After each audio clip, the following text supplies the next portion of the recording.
Hi guys, thank you all for tuning into God's Fresh Fires on today. And today I will be coming to you in the book of Romans. This will be Romans 13 and 1.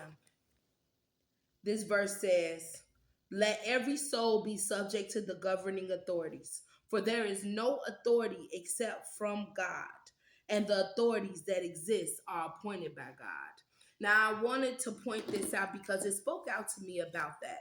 Every authority is appointed by God, whether it's Satan, whether it's the angels, whether it's us as people is an authority that is appointed by God.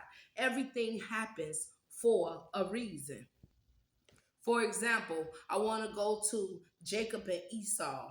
Rebecca was told that the elder shall serve the younger, which means that had already put Jacob in authority of Esau, even though Esau was born first. We look at that verse and we say that Rebecca, put this in action. No, God put this in action when Jacob and Esau was in the womb of Rebecca. Joseph and his brothers. Joseph was the youngest of the brothers. We may say, oh, they started it because they, sold Joseph. This was all ordained by God. That authority was already put in place by God.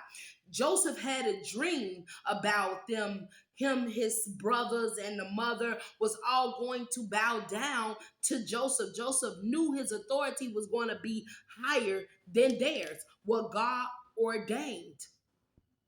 When I read Romans 13 and 1, when it said, "For there is no authority except from God," no authority is put in place except when God wanted to be put in place. His authority reigns supreme. It said, and the authorities that exist are appointed by God.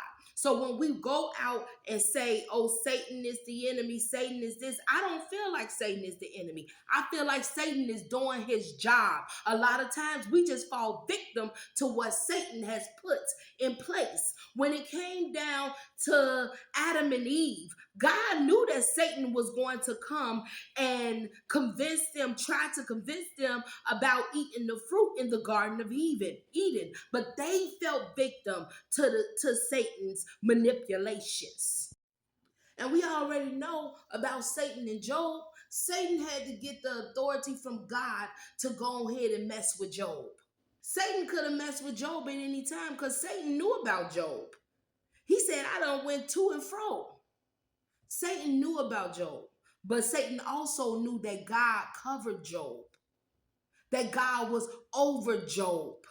God had to give Satan that authority to mess with Job. Let's talk about Jesus when he went into the wilderness. Satan came and did his job, tried to convince Jesus to go against God. But Jesus stayed on that mountaintop of believing in God, of trusting in God. He didn't fall victim to what Satan was trying to put in his path. So is Satan really the enemy? Or is Satan just doing as God allowed him to do? And if we go to James 4 and 7, it says, therefore submit yourself unto God, resist the devil, and he will flee from you. Because God has the full authority even over Satan.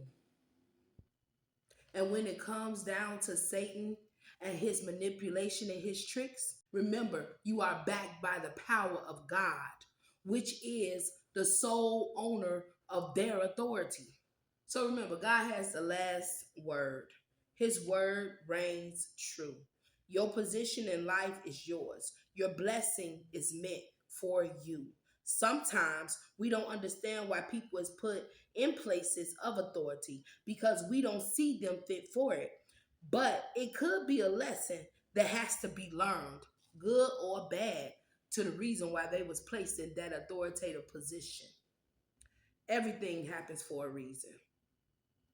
And there is a reason for everything.